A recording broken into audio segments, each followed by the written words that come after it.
السلام عليكم ورحمة الله. الحمد لله رب العالمين، أشهد أن لا إله إلا الله وحده لا شريك له، وأشهد أن محمدا عبده ورسوله.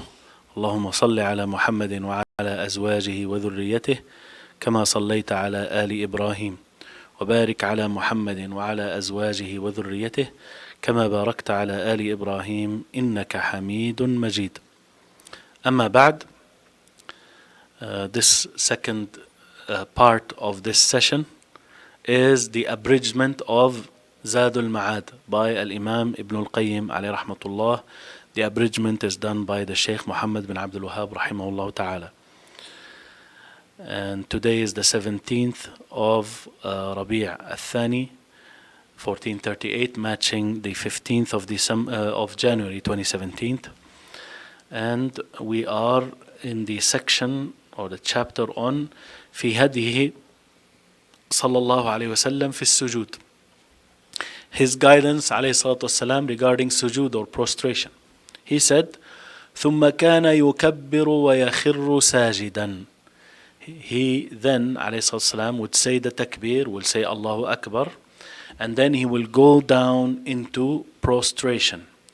ولا يرفع يديه. He does not raise his two hands. وكان يضع ركبتيه ثم يديه بعدهما. He used to place his two knees, then his two hands after them. ثم جبهته وأنفه. Then his forehead and his nose. هذا هو الصحيح. This is what is correct. فكان أول ما يقع أو كان أول ما يقع منه على الأرض الأقرب إليها فالأقرب. So the first thing that will fall on the ground of him, of his body, that is the closest, then the closest. The closest, then the closest. According to Imam Ibn Al-Qayyim, the knees first, right? Then the hands, right? Then the head, the forehead and the nose. وأول ما يرتفع الأعلى فالأعلى. When he gets up, the first thing that rises up, the highest, then the next highest. So the first that rises up is the head. He says فإذا رفع, if he raises up or he rises up, رفع رأسه أول. Right? He raises his head first. أول, I think it should be أولا there if you have the same copy as I have. أولا. Then his two hands, he would raise up his head, then his two hands, then his two knees. ثم ركبتيه. وهكذا, and like that, عكس فعل البعير, the opposite of the action of the camel. وقد نهى عن التشبه بالحيوانات. He forbade resembling, mimicking the animals في الصلاة while in prayer. فنهى عن بروك كبروك البعير. He commanded not to go down like the camel would go down. والتفات كالتفات الثعلب. And to turn like the fox will turn. وافتراش كافتراش السبع.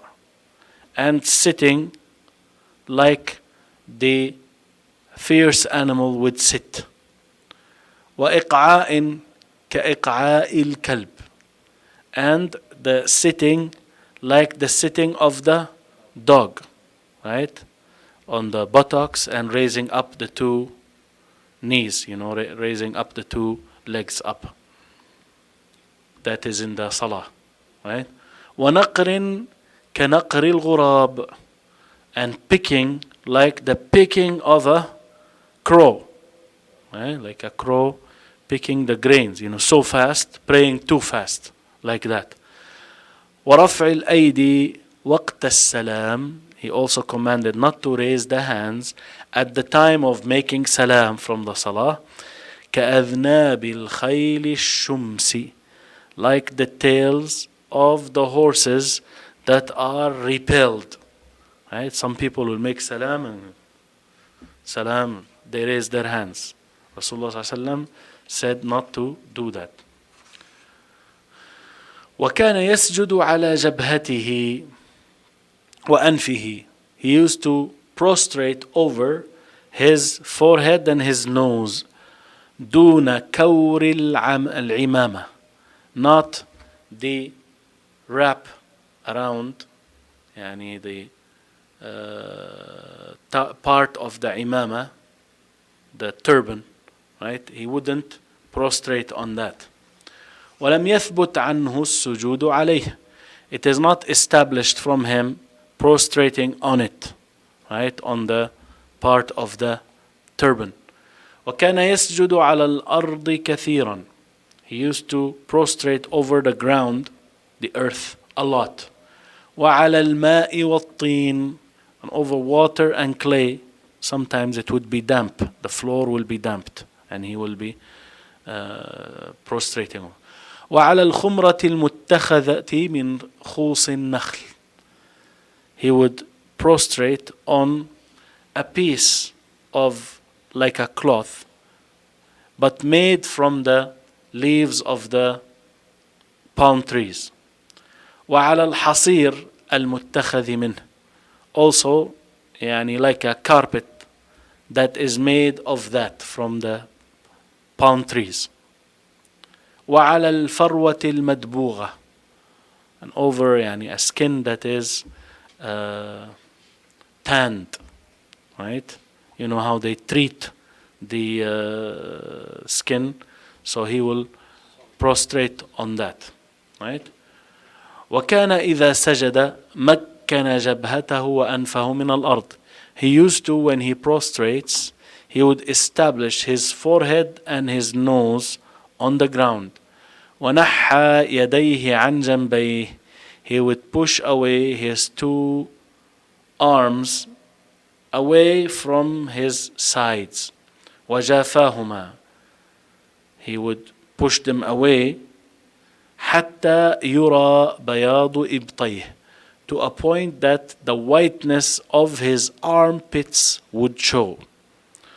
وكان يضع يديه حذو منكبيه وأذنيه. He used to place his two hands close to his two shoulders and his two ears while prostrating, that is. ويعتدل في سجوده. He is balanced, justly balanced in his prostration. ويستقبل بأطراف أصابع رجليه القبلة. He faces with the edges of his toes the direction of the Qibla. ويبسط كفيه وأصابعه. And he would spread, level his palms and his fingers. He would place them on the floor completely. ولا يفرج بينهما ولا يقبضهما. He does not split up between the fingers, and he does not grip them, right? وكان يقول سبحان ربي الأعلى. He used to say سبحان ربي الأعلى. وأمر به, and he commanded to say that. ويقول سبحانك اللهم ربنا وبحمدك اللهم اغفر لي. This was mentioned in the ruku' also. ويقول سبوح قدوس رب الملائكة والروح was mentioned also, the ruku' before. وكان يقول, he used to say also, اللهم لك سجدت. O Allah, to you I prostrate. وبك آمنت, and in you I believe. ولك أسلمت, and to you I submit and surrender. سجد وجهي للذي خلقه وصوره. My face has prostrated to the one who created it and fashioned it and gave it its image. وَشَقَّ سَمْعَهُ وَبَصَرَهُ, and He made its hearing and eyesight. تَبَارَكَ اللَّهُ أَحْسَنُ الْخَالِقِينَ. Glorified is Allah, the best of the creators. وَكَانَ يَقُول, he used to also say in sujood, اللهم اغفر لي ذنبي كله. O Allah, forgive me my sins, all of them. دقه وجله, what is tiny and what is big. وأوله وآخره, its beginning and its last, first and last of the sins. وعلانيته وسره, sins that are open or sins that are secretive. وكان يقول اللهم اغفر لي خطاياي. O Allah, forgive me my sins. يعني خطيئتي, in narrations he mentions خطاياي here.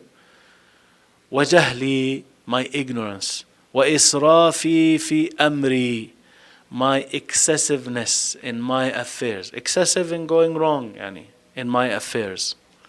وما أنت أعلم به مني, and what you is most knowledgeable of, more knowledgeable than me, of my sins. اللهم اغفر لي جدي وهزلي. O Allah, forgive me what I am serious about and what I am joking about. Sometimes you seriously or jokingly sin and make mistakes. So whether it was in seriousness or in a time when I'm joking, forgive me my sins. وخطاياي, يعني in the usual the narrations, خطئي, right, my mistakes. وعمدي, right, by mistake or by intention, right, purposely. عمدي. وكل ذلك عندي, and all of that I have with me. اللهم اغفر لي ما قدمت وما أخرت. Oh Allah, forgive me what I have done before and what I will do later. وما أسررت وما أعلنت, whatever I hid and whatever I have done in the open, whether those sins are hidden or open. أنت إلهي لا إله إلا أنت. You are my God, there is no true God except you. وأمر بالاجتهاد في الدعاء والسجود. He commanded that we should put in extra effort in making dua and sujood, while in sujood. And he said, وقال إنه قمن أن يستجاب لكم. He said that it is most deserving, more than likely, that it will be responded. يعني you will be granted what you're asking for when you make dua in your sujood, right? So this is the part about the prostration. Inshallah, we will stop here, inshallah. And before we go on to our next session, yani this issue of going down to the sujood and rising up is an issue of discussion between the scholars as which one is best. And there are narrations in this regard, and the scholars differ about which one is the authentic one of them. And in the original work, Zaa'd Al Maa'd, he discusses this with more details. And he is of the summary of that is what you heard. It's to go down on the knees, then the hands, then the head, the forehead and the nose. When you rise up, the head first, right? Then the hands, then the knees. And you place your hands on your thighs and you get up. This is how the position he is taking. The other position is to go down on the hands, right? And when you go up, you put the hands on the floor and you depend on them and you get up. right?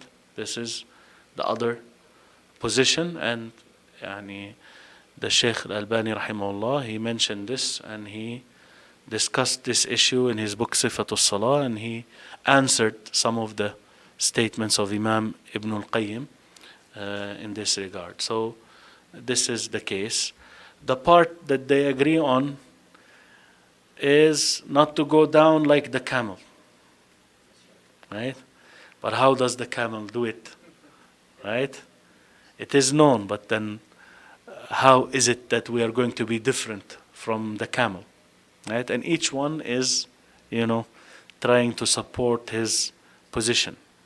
Those who say you go down on your knees, they say the camel, when it goes, right?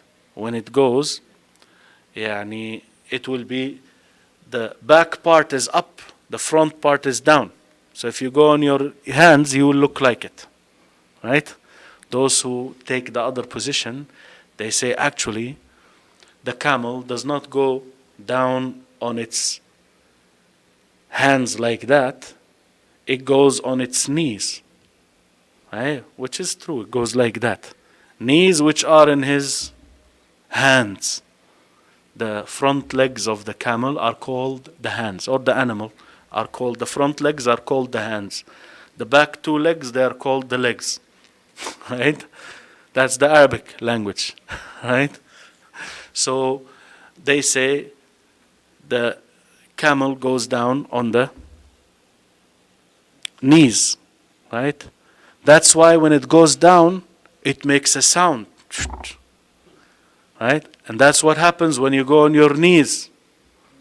When you go on your knees, especially on if you go to a mosque that the floor is a wooden floor, we have some mosques like that here.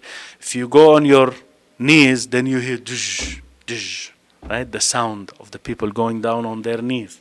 So they say, rather you, a human, go down on your hands, which don't have knees, right? So this discussion is this way and the other way, right? And this is how the scholars are, right? Even within the same madhab, you find this difference.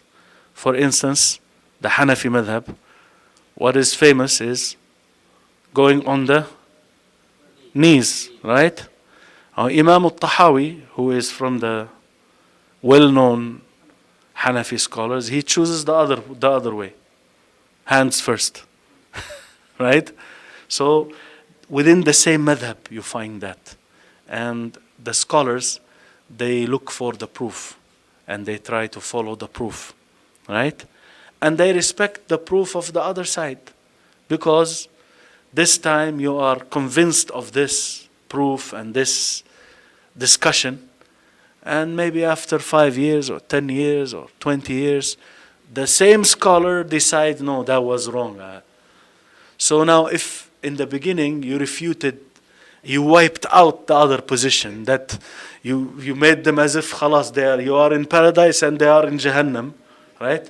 Now you flip and become, no, that was totally wrong. And some don't have any wisdom because they're not scholars, but they think they have some knowledge, right? They flip, and now this is the haqq now. So 10 years ago you were in the fire and now you became in paradise. What about after 10 years you go back to the old position, which happens within the scholars. The real scholars, they may do that because they follow the proof, not their desires, right? So even if you take a position, a certain one, then you have to respect the other side. Otherwise, every time is like this time me and who are with me, they are on the truth. The others, they are on the falsehood and they are, far away from. And then after you change, now change again. And then after change, it's not like that. There are some scholars who took a position between the two. They said, you go down right? Because those scholars, they say the proof of this side is not authentic, the proof of that side is not authentic. There is a narration that says, go down on your knees and not on your hands. The other narration says, go down on your hands and not on your knees. Right? Although both of them, they say, do not go down like a camel. So which one is the authentic one? There is that discussion. So those scholars, they said, you go down in a way different from the camel, and it doesn't have to be on your hands or knees first. Just the way you look is going to be different. Right? So this way you are not like the camel. Yani, let me just show you how they chose. Yani, going on the hands is like that. Going on the knees is like that. Right? Yeah. Right? More heat. Right? So now those who said in between, they said you go like this. So you're not like that. Right? And you're not like this. So you go like this. Right? Right? Okay. So now you're not like a camel, does it? Not camel. Right? So it's just in between. So Allah knows best. But then, once again, this is one of the issues where you, inshallah, look into the issue and read more, read about it, and take a position, and then you follow it, and you don't have to every time ask and ask again and ask again and ask again, because there are many other important things that you need to learn other than this. Right? So if you keep busying yourself with that, right? When are you going to learn kathir and qalil and kharaja or dhahaba and some words from the Quran, ashab al-fil, asfin ma'kul? If every time you're discussing those issues of going down on your knees or on your hands, pray a second jama'ah or not a second jama'ah, fast on Saturday or not fast on Saturday, and when is it going to finish? Your life is going to finish and you haven't learned much. And still those issues, and many of them will continue to be issues of discussions between the scholars. And you're not going to be ending it unless you are like one of those poets who said, وَإِنِّي وَإِن كُنْتُ الْأَخِيرَ زَمَانُهُ I, although I am the latest or the latter in time, I came later on. لَآتٍ بِمَا لَمْ تَسْتَطِعْهُ الْأَوَائِلُ I will come up with things that the early people could not do, could not come up with. If you think you are one of those, and I hope you're not, right? I am special, I will do things that nobody before me has done, right? Yani, especially we're talking religion here. We're not talking inventions and those things, you can invent in those. But the religion is just religion, and it's based on knowledge of the book and knowledge of the sunnah, knowledge of the Arabic language, knowledge of usul al-hadith, usul al-fiqh. So when do you think you're going to be peers with Imam Ahmad or with Imam al-Shafi'i or Abu Hanifa, right? Or Imam, Malik? Or forget the many other scholars around, right? Past and present, right? So this is the case. We should grow out of this problem, because it will always hold you back, and you will keep revolving around 10 or 15 or 20 or 50 issues, and you will be consumed in this, right? And these are actually, those issues are far much better to be busy with than Fulan said, Fulan did, he took that position, he is an innovator, he is this, he is in, he is out. Those are even worse than these. If you have to busy yourself with something, you cannot get out of those chains and yokes, right? Handcuffs then يعني at least get busy with those. They are better than fulan is outside and fulan is inside of the sunnah and so forth, يعني so on so forth of these issues. Allah knows best. سبحانك اللهم وبحمدك أشهد أن لا إله إلا أنت أستغفرك وأتوب إليك.